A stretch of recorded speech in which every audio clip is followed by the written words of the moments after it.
in an experiment. We don't know yet. Why is light so far? Like, it sounds so simple. They had no idea. But now the data speaks. I find this not only refreshing, but at some level astounding.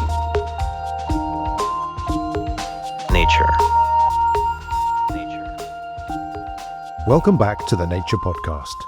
This week, the effectiveness of off-label cancer therapies and an ancient genome study capturing human evolution in action.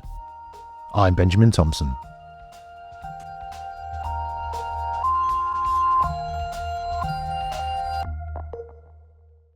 First up on the show this week, we've got a story about a Nature paper that's pulled together and published 10 years of data from a massive Dutch cancer therapy trial. Specifically, this trial has been looking at the effects of off-label treatments, where a cancer therapy is used to attempt to treat a disease other than the one it was designed and approved for. And there are reasons why drugs might be used off-label. Perhaps a person's cancer didn't respond to any of the approved treatments, so options are limited. Or perhaps they have a rare type of cancer and there aren't many treatment options in the first place. There have been examples where results from this approach have been positive, and estimates suggest it's happening with some regularity, although numbers differ from country to country. The decision on which drugs to try is usually informed by similarities between the types of cancer involved. For example, doctors might select a drug designed to treat a cancer in a completely different part of the body, but which shares the same genetic profile as the one in the patient. Perhaps they share a similar mutation or some other sort of DNA mistake that makes the cells susceptible to the drug. However, as off-label treatment tends to be a last resort option, and one often done in an ad hoc way, data on outcomes is patchy.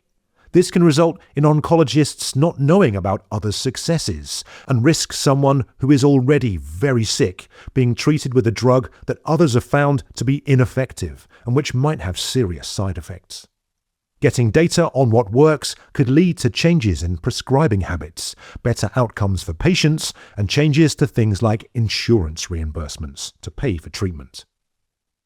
And providing this data is what this week's paper is looking to do. It reports on a decade-long prospective trial, following the outcomes of people with advanced solid tumours being treated in hospitals across the Netherlands. The trial looked to capture how effective drugs designed to treat a cancer with a particular genetic profile were when used off-label to treat a different type. I spoke to one of the members of the team, Emil Vust, from the Netherlands Cancer Institute. Emil is a practicing oncologist, and he laid out why getting data on off-label drugs was important to him. Yeah, for me, the driver was that I had a young patient, 34 years old, who had metastatic disease and no other opportunities with a fairly rare cancer type. Obviously, the impact of somebody of that age with a 1-year-old child is huge, and then you start searching for opportunities to treat. And then you come across that are drugs that are on the shelf that may work in a particular setting because they have the similar DNA mistakes. And for me, that was a starting point to say, okay, let's get everything that we potentially have, because if we bring those types of data together, then we can really help patients. And obviously, those patients are at the end stage of their life because of the disease. They have exhausted the treatment options. So they're very vulnerable. And treating patients and still having a lot of side effects, that's not good healthcare. As a doctor, I have an obligation to protect my patients, but in the meantime, also provide them with the best opportunities. And that's where this work comes in, and you and your colleague set up a really big trial, the Drug Rediscovery Protocol. Now, this trial began back in 2016. Tell me about it. This is a fairly novel trial because it's a crossing of lots of different cohorts with lots of different treatments. So what we try to do is make little cohorts, starting with 8 patients of a tumor type, a DNA mistake, and a treatment. And we did that to make sure that we would have the context of the tumor included in our analysis. And then we said, if we see in those patients of 8, if we see an effect so that the patient's tumor regressed or that the tumor stabilized for at least 4 months, we said, okay, that's a success. And then we expanded with more than 16 patients. You go to 24 patients for stage 2. And if we see that at least 5 of those patients benefited, then we go to a stage 3 where we have a larger set of patients to kind of confirm the earlier results. With that setup, it created a lot of interesting challenges because there are so many different tumor types, so many different genetic aberrations, so DNA mistakes. And we had at the peak 37 different targeted drugs that we could use. So we had hundreds of cohorts that we started, and some of them were very rare cancers. So then we brought all that information together, and we could see that some of these cohorts actually worked really well. Patients lived very long after being treated with those agents, but unfortunately the majority had very little benefit at all. So you had all these patients then, well over 1,000, and you've tried these different drugs working in different combinations with the different genetic cancer types. You say there that there were some successes, but also some things that didn't work quite as well. It does seem that the results were quite sobering. It suggests that the effectiveness of off-label drug treatments was modest. Could you give me the overall numbers? As an oncologist treating those type of patients, you need to stay a little bit optimistic. So I'm a glass half full type of person. So let's start with the good news. Of the 1,610 patients that we treated, roughly 1/3 of the patients had either tumors that were partially regressing or they stayed stable for more than 4 months. So that's one part. Then out of those patients that we treated, 7% had a very long response rate of years. And some patients actually lived on for years and years, and you could argue that some may even have been cured.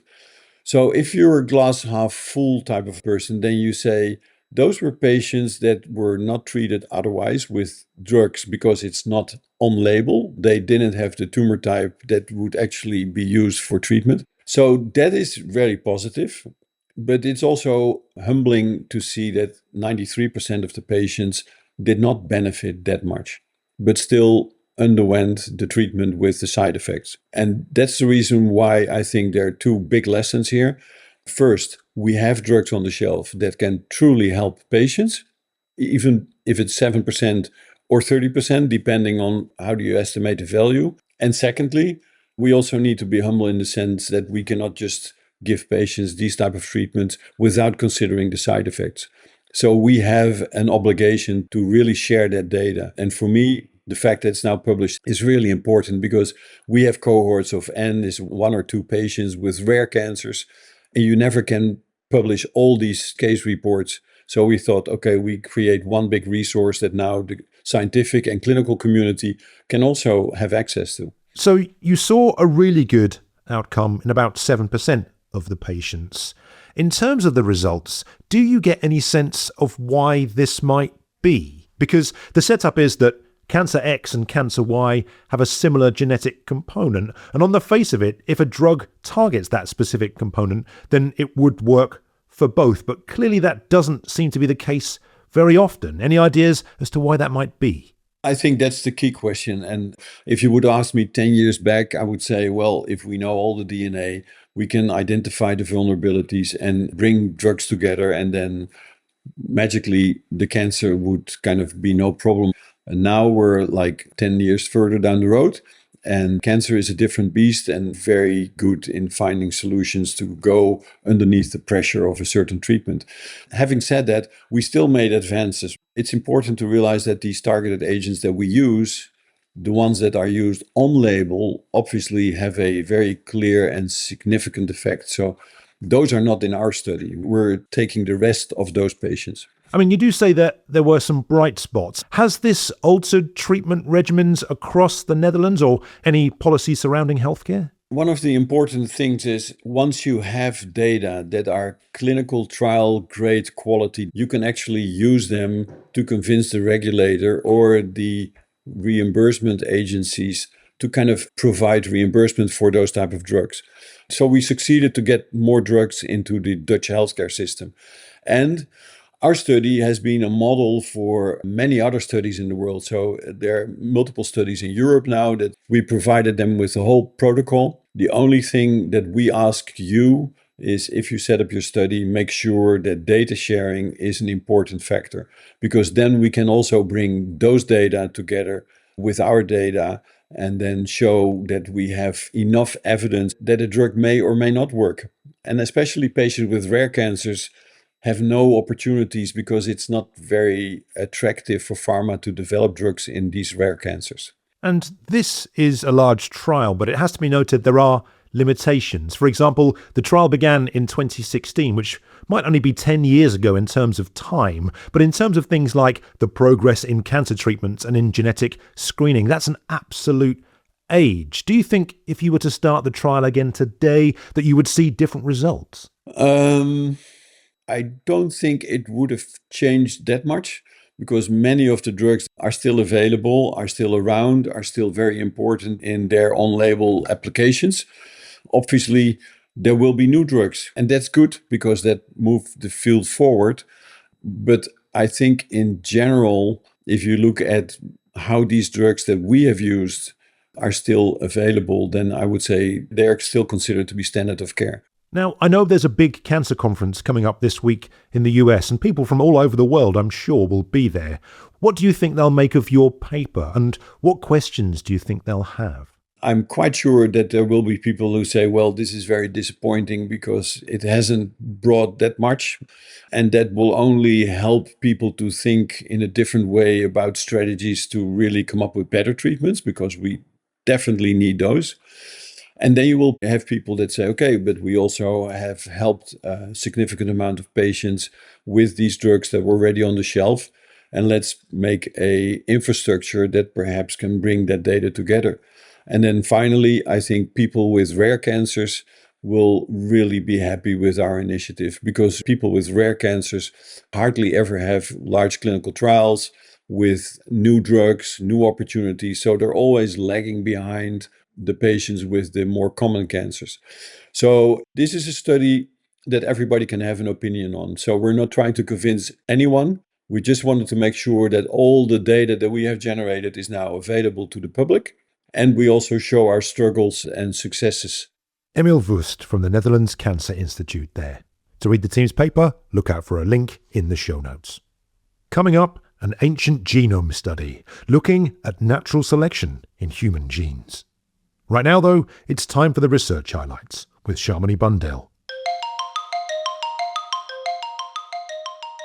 The ice hockey career of E. coli may be about to take off as researchers demonstrate that these bacteria can spin round microscopic pucks without ever touching them, using only the rotation of their cell bodies and tails.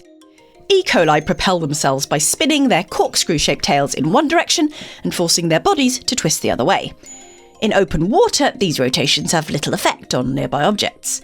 But a team harnessed this motion by sandwiching the bacteria between glass and a microscopic 3D printed disc. As a bacterium swims into a channel on the disc's underside, its body stirs the fluid in a way that generates torque, helping to spin the entire puck. Previous bacterial motors required carefully designed gears that the microorganisms had to physically push against to move. But this alternative mechanism is contactless and works on a greater variety of shapes. The finding sheds light on overlooked forces that may occur in soils and biofilms, and paves the way for microscopic conveyor belts and other bacteria-powered machines. Spin yourself over to that research in Nature Physics.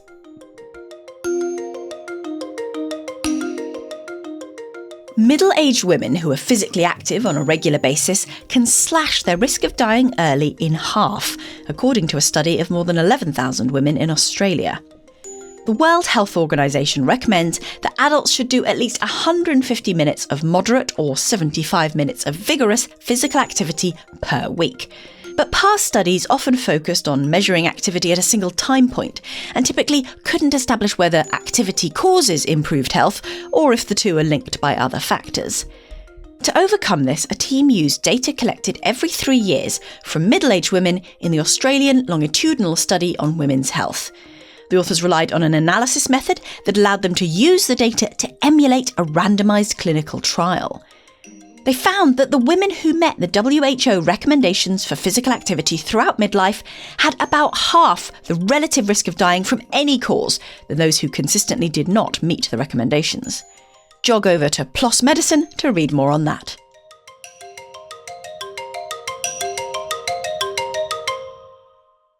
This week, Nature has a paper looking at the evolution of the human genome. And here to tell us about it is senior reporter Ewan Callaway, who's been covering the story for Nature. Ewan, how are you doing today? I'm all right. Thanks for having me. Not at all. Thank you for being here. So let's talk about what this new paper was trying to figure out then, Ewan. It was looking specifically at Homo sapiens, us, and how our genome has changed over time.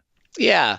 So let me just give you a crash course in recent genomics and studies of natural selection. And this is looking in modern humans. The first thing people did in the genomics era was kind of look for gene variants that had telltale signs of natural selection. They were really, really, really common in one population or another, or they had some other telltale signals around them that I won't bore you with. And doing that didn't turn up very many hits for signs of natural selection. I think the poster child, in Europeans at least, is this gene variant that allows you to basically drink milk as adults. And people have come up with kind of stories is that it provided some advantage to people after the development of agriculture and farming. And so in different European populations, you see this blazing red signal of natural selection for this trait called lactase persistence.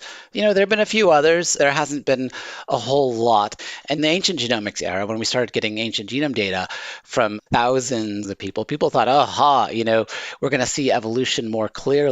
You can drill back in time and ask, in ancient time periods, did one variant become more common than the other or not? And unfortunately, we really haven't found a lot of signals of natural selection in ancient genomes, even increasing the sample size. So it led to this head-scratching notion that maybe we're in this kind of stasis. Maybe our genes aren't evolving through natural selection so much. I should say I'm using the term natural selection here as a catch-all. This paper is talking about one very specific form of natural selection. It's called directional selection, either positive or negative selection. And that's when a gene variant is so helpful that it surges in frequency. And if time carried on, everyone would have it. Or, not having it is a benefit. So the gene variant disappears. So that's exactly what we're looking for, these examples of directional selection. And so if that's the setup, then, Ewan, what does this paper do specifically then to try and look at these different things? The study is laser focused on Western Eurasia, which is the region that includes Europe and the Middle East. And part of the reason is because that's where the vast majority of ancient DNA samples come from. So, number one, it adds data, like it adds another 10,000 or so new ancient genomes, doubling the size of the ancient genomics literature, so it adds numbers. This is probably by an order of magnitude the largest human genome study ever. And it's asking this question, over the last 10,000 years, were there gene variants that came under natural selection in humans from Europe and the Middle East? The other thing that this paper does, and this is really where the bone of contention is going to lie, is there are other things that can change the frequency of a variant. Random fluctuations, we call that genetic drift, that can bump variant frequency up and down. You got to account for that. And then one of the great breakthroughs of ancient genomics has been that the people living in one place are often different from the people who are living at another time. So we see populations moving in, mixing with other populations.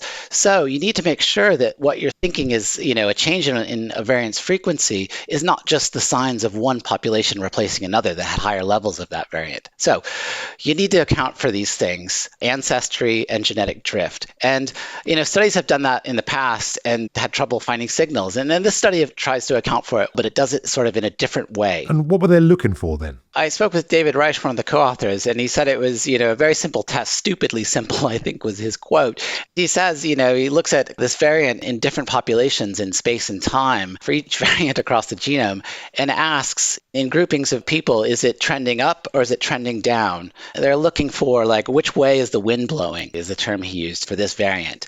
And After discounting for genetic drift and how different populations are related to one another, what's left? What are the changes that we think are all blowing in the same direction, to continue the metaphor? And this identified, about 470 or so gene variants across the human genome that they think has, very strong evidence that they are either being positively selected or negatively selected, and thousands of more variants where the evidence is weaker, but they're still flagged. So previous studies had identified 20 or 30 gene variants with strong signals for directional selection. We're talking about 400 to 500 here, maybe loads more. And what sort of things are these variants involved in? Can they be directly linked to a characteristic? Yeah, absolutely they can. But I think we need to do this with trepidation because I talked about lactase persistence and, it's really easy to come up with just so stories about why a variant was selected or, why it's useful. With lactase persistence, you could say, aha,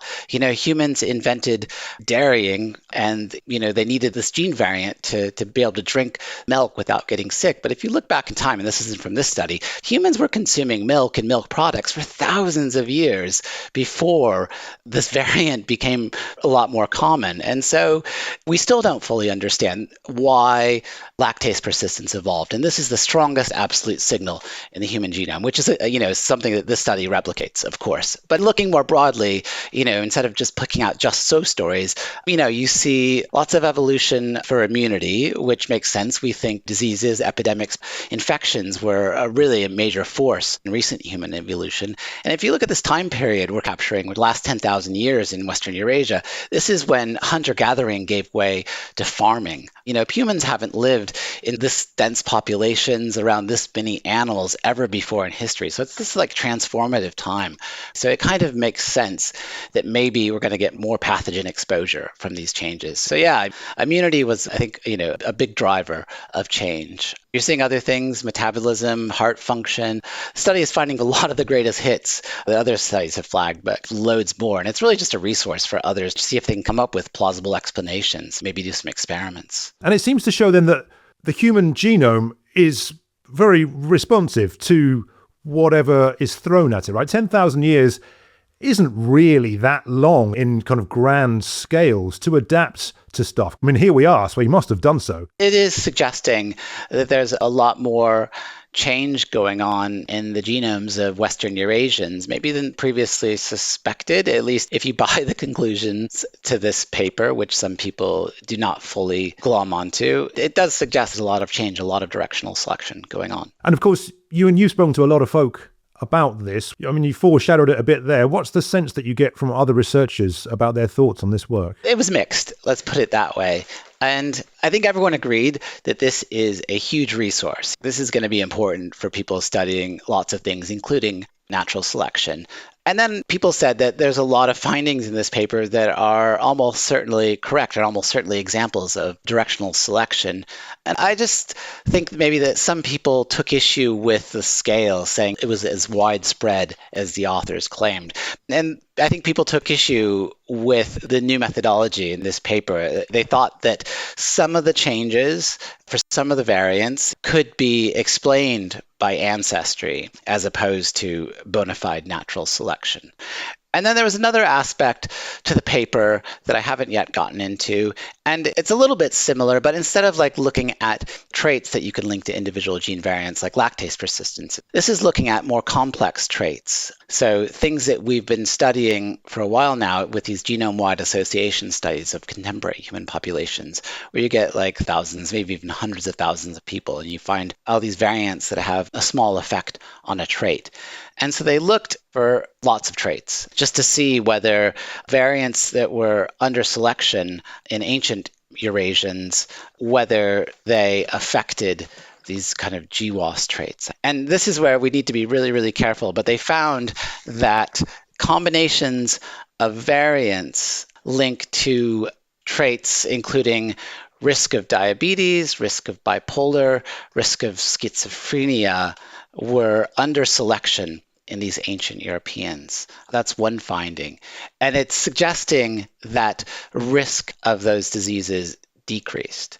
What you have to be careful with is not saying that these traits were under selection, depression, schizophrenia, type 2 diabetes, but the variants that are predicting them in modern populations, those things were under selection. Similarly, they found that the set of variants that in modern populations predicts things like educational attainment, score on IQ tests, and household income, combinations of variants linked to those were also under selection. But of course, these traits didn't exist in the past times, and they're also highly correlated. So we really have no idea what actual trait or traits were under selection, only that the variants that in modern populations can predict these traits were changing. Right, so I'm not saying that these conditions were more common in the past or that ancient Eurasians got smarter or wealthier over time.